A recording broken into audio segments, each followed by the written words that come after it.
Hello friends, आज मैं कक्षा 12वीं के त्रैमासिक एग्ज़ाम 2023 में आने वाले इम्पोर्टेंट 2 अंक वाले क्वेश्चंस बताने वाला हूं। मेरे चैनल को सब्सक्राइब और वीडियो के अंत तक अवश्य बने रहें और वीडियो को लाइक करें और चैनल सब्सक्राइब करें। पहला क्वेश्चन है, सगुण और निर्गुण धारा में अंतर स्पष्ट कीजिए। ये बहुत ही इंपॉर्टेंट क्वेश्चन है, प्रीवियस एग्ज़ाम में भी आया था ये क्वेश्चन। और दूसरे नंबर का है, 2 प्रगतिवादी कवियों के नाम एवं उनकी एक एक रचना का नाम लिखिए।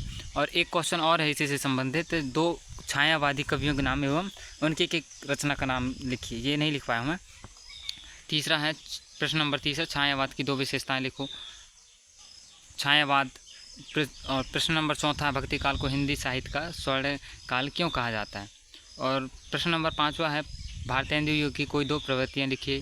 प्रयोगवादी काव्य। प्रश्न नंबर 6 है, प्रयोगवादी काव्य की 2 विशेषताएं लिखिए। और इसमें एक छायावादी काव्य की भी 2 विशेषताएं लिखी जा सकता है। प्रश्न नंबर 7, रीतिकाल की 2 प्रमुख प्रवृत्तियाँ लिखिए।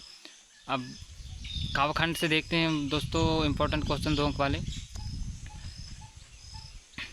पहला नंबर, पतंगों के साथ साथ वे भी उड़ रहे हैं, बच्चों को उड़ान से कैसा संबंध है। प्रश्न नंबर 2 है, बच्चे किस बात की आशा में नीड़ों से झांक रहे हैं। जो चिड़िया के बच्चे थे वो किस बात की आशा से नीड़ों से झांक रहे हैं। प्रश्न नंबर 3, शीतलवाणी में आग होने से कवि का क्या अभिप्राय है। प्रश्न नंबर 4 है, जगजीवन का भार लिए फिरने से कवि का क्या आशा है। प्रश्न नंबर 5, काव्यखंड का, कवि संसार को अपूर्ण क्यों मानता है। कवि जो है वो संसार को अपूर्ण यानी कि अधूरा क्यों मानता है। ये क्वेश्चन बहुत इंपॉर्टेंट है। और प्रश्न नंबर 6 है, भाषा को सहूलियत से बरतने का क्या अभिप्राय है। प्रश्न नंबर 7, उड़ने और खिलने का कविता से क्या संबंध है। प्रश्न नंबर 8 है, कवि जग जीवन का ध्यान क्यों नहीं करना चाहता है। कवि जो है वो जग जीवन का ध्यान क्यों नहीं करना चाहता है। प्रश्न नंबर 9, थका हुआ पंथी किस कारण जल्दी जल्दी चलता है। जो थका हुआ पंथी जो होता है वो किस कारण कहना चाहिए, क्यों जल्दी जल्दी चलता है। प्रश्न नंबर 10, कैमरे में बंद अपाहिज कविता को आप करुणा की कविता मानते हैं या क्रूरता की। जो कैमरे में बंद अपाहिज है उसकी कविता जो है करुणा की है, दया की है या क्रूरता की है। तर्क संगत उत्तर दीजिए, इसमें अपने अपने हिसाब से उत्तर दीजिएगा। प्रश्न नंबर 11, हम समर्थ, शक्तिवान और हम एक दुर्बल को लाएंगे पंक्ति के माध्यम से कवि ने क्या व्यंग्य किया। अब महत्वपूर्ण कवि परिचय हैं दोस्तों 3 अंक वाले, हरिवंश राय बच्चन और रघुवीर शाह। इसमें और भी ऐड हो सकते हैं, जैसे मीराबाई हो गई। अब इसके बाद है, गद्य साहित्य का इतिहास, प्रवृत्ति एवं विकास क्रम के 2 अंक। तो पहला है, भारतेंदु युग की निबंध की किन्हीं 2 विशेषताओं का उल्लेख कीजिए। प्रश्न नंबर 2 है, निबंध किसे कहते हैं। बाबू गुलाब राय के अनुसार निबंध की परिभाषा बताइए। और यहाँ पे प्रश्न नंबर 3 का है, आत्मकथा और जीवनी में अंतर लिखिए। रेखा चित्र एवं प्रश्न नंबर 4 है, रेखा चित्र और संस्मरण में अंतर बताइए। ये बहुत ही इंपॉर्टेंट है दोस्तों, रेखा चित्र और संस्मरण में अंतर बताइए, आ सकता है। इसके बाद प्रश्न नंबर 5 है, उपन्यास और कहानी में अंतर। प्रश्न नंबर 6, नाटक और एकांकी में अंतर लिखिए। इसके बाद है दोस्तों गद्यखंड, आरोह की गद्यखंड का 2 अंक के क्वेश्चन है। लगान न चुकाने पर जमींदार ने भक्तिन को क्या सजा दी। जब भक्तिन ने अपना कर्ज या लगान न चुकाया तो उसके जो कर्ज जमींदार थे वो भक्तिन को क्या सजा दिए थे। इसके बाद दूसरा है, भक्तिन अपना वास्तविक नाम लोगों से क्यों छुपाती थी। भक्तिन जो है वह अपना वास्तविक नाम लोगों से क्यों छुपाती थी। ये भी बहुत इंपॉर्टेंट है दोस्तों, ये आ सकता है क्योंकि ये भी प्रीवियस एग्जाम्स के क्वेश्चन उसमें आया था। प्रश्न नंबर 3, परचेसिंग पावर से लेखक का क्या आशय है। प्रश्न नंबर 4, भक्तिन के आ जाने से महादेवी देहाती कैसी होगी। प्रश्न 5, बाजार का जादू चढ़ने और उतरने पर मनुष्य पर क्या असर पड़ता है। प्रश्न नंबर 6 है, बाजार का जादू क्या है, वह कैसे काम करता है। जी दोस्तों, बाजार का जादू क्या है, ये त्रैमासिक एग्जाम के लिए बहुत ही इंपॉर्टेंट क्वेश्चन है, ये इसको ध्यान से याद कर लेना। प्रश्न नंबर 7, काली मेघा पानी दे से लेखक का क्या तात्पर्य है। इसके बाद है प्रश्न नंबर 8, लुट्टन पहलवान का गुरु कौन था। लुट्टन पहलवान जो था उसका गुरु यानी कि शिक्षक कौन था और ढोलक से उसका क्या नाता था। प्रश्न नंबर 9, लुट्टन का बचपन कैसा था। जो लुट्टन पहलवान जो था उसका बचपना वह कैसा था। प्रश्न नंबर 10 है, ढोलक की आवाज़ का पूरे गांव पर क्या असर होता था। जो लुट्टन पहलवान की ढोलक है, जब वह बजाता था रातों को रात, कभी कभी रातों रात भी बजाता था, तो उसकी आवाज़ का पूरे गांव पर क्या असर होता था। 11 नंबर का है, अगरी फूटी बैल पियासा का क्या आशय है। अब महत्वपूर्ण लेखक परिचय है दोस्तों, इसमें 3 नंबर के, इसमें है 2 ही लिखा हूँ मैं, और इसमें ऐड कर सकते हैं आप, अगर आपको अच्छे लगें, जो इम्पोर्टेंट जैसे लगें उनको आप ऐड कर सकते हैं। जैसे कि पहला है जिनेंद्र कुमार, दूसरा है महादेवी वर्मा। अब इसके बाद आता है वितान के 2 अंक वाले क्वेश्चंस। ठीक है दोस्तों, तो इसमें पहला क्वेश्चन है, यशोधर बाबू की पत्नी समय के साथ ढल सकने में सफल होती है, लेकिन यशोधर बाबू असफल रहते हैं, ऐसा क्यों है।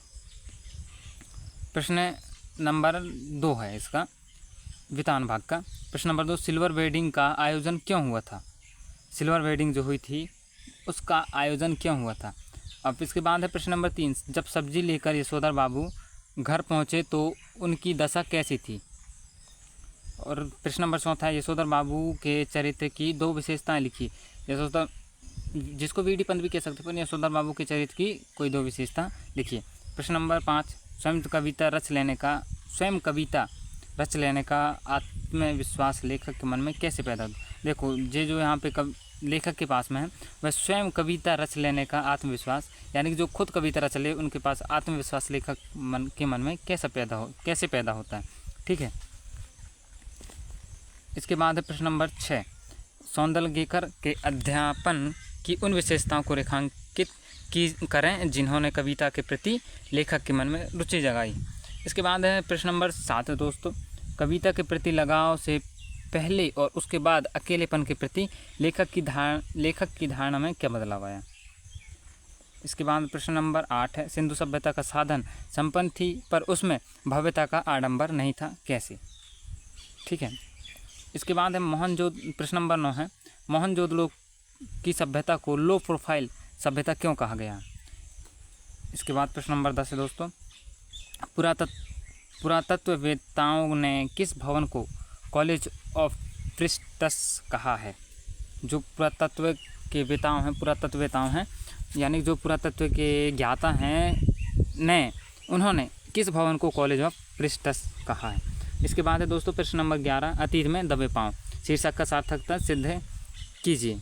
अतीत में दबे पाँव जो शीर्षक है उसकी सार्थकता सिद्ध करना है आपको। इसके बाद है दोस्तों अभिव्यक्ति और माध्यम के क्वेश्चन आ जाते हैं, 2 अंक वाले इंपॉर्टेंट। तो इसमें पहला क्वेश्चन है, पत्रकारी लेखन क्या। ये क्वेश्चंस बहुत इंपॉर्टेंट है दोस्तों, इसको याद कर ही लेना है। इसके बाद आता है प्रश्न नंबर 2, जनरल संचार माध्यम की प्रमुख विशेषताएं लिखिए। इसके बाद है दोस्तों प्रश्न नंबर 3, प्रमुख जनसंचार माध्यम कौन कौन से हैं। और इसके बाद है प्रश्न नंबर 4, इंटरनेट पत्रकारिता क्या है। ये क्वेश्चंस भी बहुत इंपॉर्टेंट है दोस्तों, क्योंकि ये प्रीवियस एग्जाम्स में आ चुके हैं ये क्वेश्चंस। और प्रश्न नंबर 5, समाचार लेखन और प्रस्तुति में क्या अंतर है। जो समाचार लेखन है और उसकी प्रस्तुति करने में क्या अंतर है। इसके बाद प्रश्न नंबर 6 आता है, प्रिंट माध्यम क्या है। ये भी इंपॉर्टेंट क्वेश्चन है दोस्तों, लगभग सभी इसमें जो है इंपॉर्टेंट क्वेश्चन से दिया हूँ जो एग्जाम्स में आने लायक हैं। इसके बाद प्रश्न नंबर 7 आता है, लाइव के बारे में बताइए।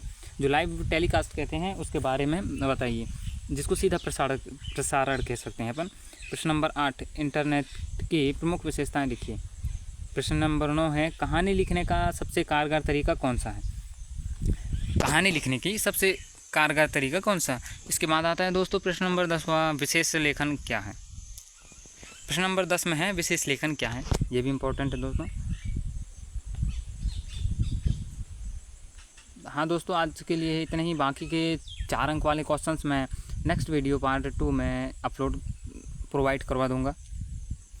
और जब तक आप इन्हें ही याद कीजिए, लिखिए, अच्छे ध्यान से पढ़िए इन्हें ही, क्योंकि ये त्रैमासिक एग्ज़ाम्स में आने लायक इम्पॉर्टेंट क्वेश्चंस हैं दोस्तों। और वीडियो को लाइक और चैनल को सब्सक्राइब ज़रूर करें और वीडियो को शेयर भी करें। धन्यवाद दोस्तों।